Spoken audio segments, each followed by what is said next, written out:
Right now, you probably showered sometime in the last day. You brushed your teeth with mint paste that a factory squeezed into a tube, you wiped with soft white paper that a machine folded for you, and you rubbed something under your arms specifically engineered to erase the fact that you have a body at all. Now delete every bit of it. No soap, no toothpaste, no toilet paper, no shampoo, no deodorant, no hot water waiting behind a tap. For more than 200,000 years, that was the daily reality of every single human being who ever lived. And somehow, they didn't dissolve into a cloud of their own filth. They fell in love, they pulled each other close. They slept in tight little groups, breathing the same air night after night for their entire lives. So how did they actually stay clean? Because the real answer is stranger and grosser, and honestly, a great deal smarter than you would ever guess. Let's start with the question everyone secretly wants answered first. Did they stink? By your standards, almost certainly, yes. But here is the quiet trick that your own nose plays on you every single day. Smell is relative, and your brain is constantly deleting whatever is always there. When everyone around you carries the same scent, nobody smells like anything at all, because there is no contrast for your senses to grab onto. Your ancestors were not wandering the landscape gagging at one another.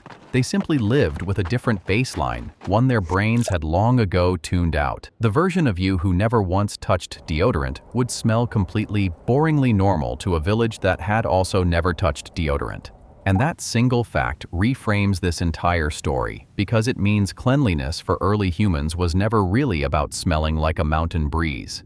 It was about something older and far more important, because cleaning is not a modern luxury that we invented once we got comfortable. It may be one of the oldest obsessions our species has, older than farming, older than language as we would recognize it, maybe older than our species itself. And if you go back before cities, before agriculture, before any of the conveniences you picture when you imagine civilized life, you find that early humans already carried a surprisingly complete cleaning toolkit. And every single piece of it was hiding in plain sight in the world around them. Water came first, of course. Rivers, lakes, streams, the rain itself. And where there was water, humans washed. But water alone doesn't cut grease, so they reached for what the earth offered. Fine sand and smooth clay work like a gritty scrub, dragging oil and dead skin off the body the same way an exfoliating product does today, just for free. Ash from the previous night's fire, especially when it mingled with a little animal fat, produced a slippery, cleansing residue. And if that particular combination of fat and ash is nagging at the back of your mind, hold on to it, because those people were standing one lucky accident away from inventing soap without ever realizing it. Some groups went further and coated their skin in a paste of red ochre mixed with fat, which looks like pure decoration until you learn that it blocks the sun, repels biting insects, and seals moisture into the skin. It was body paint, sunscreen, and bug spray in a single smear. And people in parts of the world still make it exactly the same way today. They even had plants that did the job of soap directly. Soapwort, and a whole family of plants rich in compounds called saponins, will foam up in water and lift away grime, gentle enough to wash delicate cloth and skin alike. And for the constant, itching companions of outdoor life, the lice, the fleas, the mites, humans fought back with two ancient weapons. The first was smoke. Simply sitting in the drifting haze of a fire drives parasites out of hair and clothing, which is one quiet reason the smell of wood smoke feels so deeply, instinctively comforting to us even now. The second weapon was each other, because grooming, the slow, careful picking through another person's hair, was never disgusting to our ancestors. It was the glue that held groups together. Watch any troop of monkeys or apes, and you will see the very same behavior, hour after hour. And biologists have shown it is not really about the dirt at all. Grooming is how primates say, I trust you, I've got your back, you belong to me, and I belong to you. It calms the nervous system. It builds alliances. It settles arguments. We have been grooming one another for millions of years. And the humble comb, one of the oldest tools archaeologists ever dig up, carved from bone and wood tens of thousands of years ago, is really just a technology built to do that same primal job a little faster. Every time a parent picks through a child's hair today, they are performing a ritual older than the human race. Now, let's talk about teeth, because this is where almost everyone's assumptions fall apart. You probably imagine ancient people with rotting, blackened, agonizing mouths. For most of human history, that simply wasn't true. Cavities are, to a large degree, a disease of sugar and farmed grain. And before agriculture flooded the human diet with soft, starchy, sticky food, there was very little to feed the bacteria that rot teeth. Hunter-gatherers frequently had better teeth than the settled farmers who came after them. We find tiny, deliberate grooves worn into the teeth of Neanderthals, sitting in exactly the spot a toothpick would rest, which means our cousins were cleaning between their teeth 40,000 years ago and more. And the Neanderthals go even further than that. At a cave called El Cedron in Spain, researchers scraped the hardened plaque off 48,000-year-old teeth and read it like a diary. One individual had been suffering from a nasty dental abscess and an intestinal parasite, and trapped in his plaque were traces of two very specific things: poplar, a tree whose bark contains salicylic acid, the natural chemical ancestor of aspirin, and a species of penicillium mold, the same family of fungus that gives us penicillin. A sick Neanderthal, tens of thousands of years before anyone wrote down a word of medicine, was apparently dosing himself with a natural painkiller and a natural antibiotic. So the next time someone uses caveman as an insult, remember that the caveman was managing his own oral infection with the raw ingredients of the modern pharmacy. When humans wanted to actively clean their teeth, they invented the toothbrush long before plastic existed, and it is still in billions of mouths today. It's called a chew stick, or miswak, and the method is beautifully simple. You take a twig from the right kind of tree, often Salvadora persica, so useful it earned the nickname the toothbrush tree. You chew one end until the fibers fray into a soft little brush, and you scrub. The wood itself carries natural antibacterial compounds, so you are brushing and medicating at the same time. The Babylonians were doing this around 3500 BC, the ancient Egyptians right alongside them. And here's the part that should genuinely humble you. Modern studies keep pitting the miswak against your expensive nylon toothbrush, and the miswak keeps holding its own. So when did humans finally crack real soap? The oldest recipe we have ever found is pressed into Babylonian clay tablets from around 2800 BC. Fats, whether animal or plant, boiled together with the ashes of specific plants. Those ashes are rich in alkali, and when alkali meets fat under heat, a genuine chemical reaction takes place that produces soap. They had no idea about the chemistry, no concept of molecules or reactions. They simply knew that this particular goop got things clean, and that was enough. The Egyptians recorded their own version in the Ebers Papyrus around 1550 BC, blending oils with alkaline salts. But here is the twist that trips almost everyone up. For thousands of years, soap was mainly for cleaning things: wool, cloth, and wounds, and not for a pleasant soak in the tub. If you wanted your actual body clean in the ancient world, soap was rarely the hero of the story. So what was? To answer that, we have to travel, because getting clean was a global human project, and different civilizations solved it in wildly different ways. Start in the Indus Valley, in a city called Mohenjo-Daro, more than 4,500 years ago. While much of the world was still figuring out the basics, these people built the Great Bath, a large, watertight, sunken pool sealed with such care it still holds a shape today, and wrapped their city in something almost unbelievable for the age. Private bathrooms, drains running from individual homes, and covered sewers threading beneath the streets. This was the world's first true urban plumbing.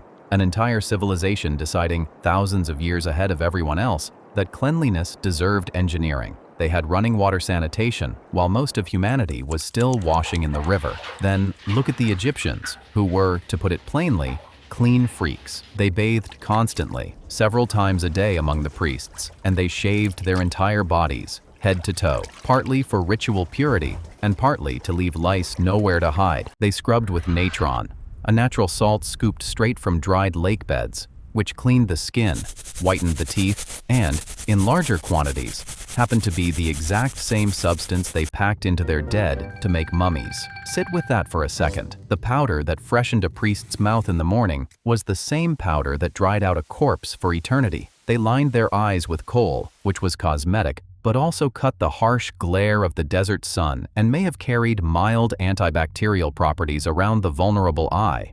And they finished the whole routine by working scented oils deep into the skin. The ancient world's moisturizer and cologne fused into one, while their queens, if the legends are to be believed, soaked in milk and honey, whose acids gently dissolved dead skin. It was skincare, 3,000 years before the word existed. But nobody, in all of history, took being clean more seriously, or more strangely, than the Romans. They built entire palaces devoted purely to washing, the great public baths called thermae, fed by aqueducts that carried fresh water across mountains and valleys for miles just so a city could soak in comfort. A proper Roman bath was a journey with stages. You undressed, you moved through a warm room to open the pores, then into a genuinely hot room to sweat, and finally into a shock of cold water to close everything back up. But here is the twist your instincts won't see coming. At no point in that ritual did most Romans reach for soap. Instead, they slathered their skin in olive oil, let it blend with the sweat and dust and grime of the day, and then scraped the entire greasy, dirty film off their bodies with a curved metal blade called a strigil. Oil goes on, filth comes off, and often a slave did the scraping for you, dragging the strigil down your back and arms until you stepped out oiled, scraped, and by their standards immaculate. And the baths were never only about cleaning, they were the beating social heart of the city, where deals were struck, gossip traded, and friendships forged, all while everyone was conveniently naked. And yet, for all that glorious engineering, the Romans hid two of the most cursed hygiene practices in human history right underneath it. Their toilets were long stone benches lined with holes, side by side, with no walls and no privacy whatsoever. Dozens of strangers relieving themselves in a row, casually chatting about the day. And to clean yourself afterward, you did not reach for your own private anything. You reached for a communal sponge tied to the end of a stick, a device called a tersorium. You used it, you rinsed it in a little channel of running water or vinegar, and then you passed it along to the next person waiting. One sponge, shared by everyone. This was a civilization that could build a sewer as mighty as the Cloaca Maxima, a stone drain so vast and so well made that parts of it still function beneath modern Rome. And yet somehow the same people looked at a single shared sponge on a stick and collectively decided, yes, this is fine, this is how we shall do it. Their laundry was arguably worse. To wash, and above all, to whiten their prized white togas, Roman launderers called the Pholones needed ammonia, and the cheapest, most abundant, most reliable source of ammonia in the entire ancient world was human urine. So they collected it, pots were left out on street corners for passers-by to fill, the contents left to go stale and sharp, and then the workers stomped the clothing in vats of it with their bare feet until the fabric came out bright and clean and, one assumes, unforgettable. The trade was so profitable that the Emperor Vespasian placed a tax on it, and when his own son complained that taxing urine was beneath the dignity of the throne, Vespasian is said to have held a gold coin up to the young man's nose and asked whether it smelled bad. It did not. Pecunia non olet, he told him.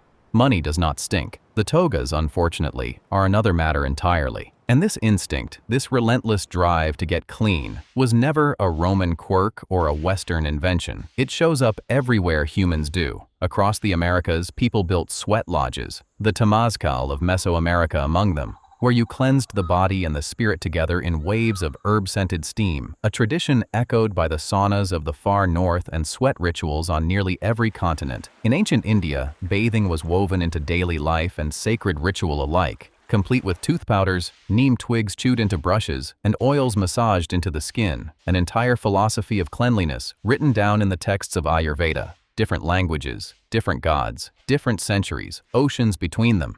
And yet the same conclusion arrived at again and again. Get the filth off the body, clean the mouth, tend the skin. Which forces the real question, why? Why would people who had never heard of a germ, who could not possibly see the microscopic things that made them sick, care this deeply, this universally, about being clean? The answer is that they didn't have to understand it, because evolution had already wired the understanding into their bodies. Scientists like Valerie Curtis have argued that disgust itself, that involuntary flinch you feel at rot, at waste, at oozing sickness, is not squeamishness at all, but a survival system, a kind of behavioral immune defense sculpted over millions of years to yank your hand back from danger long before your conscious mind can explain the threat. Your ancestors who felt that flinch avoided the contamination, avoided the disease, and lived long enough to pass that flinch down to you. Cleanliness, in other words, is not something culture politely taught us.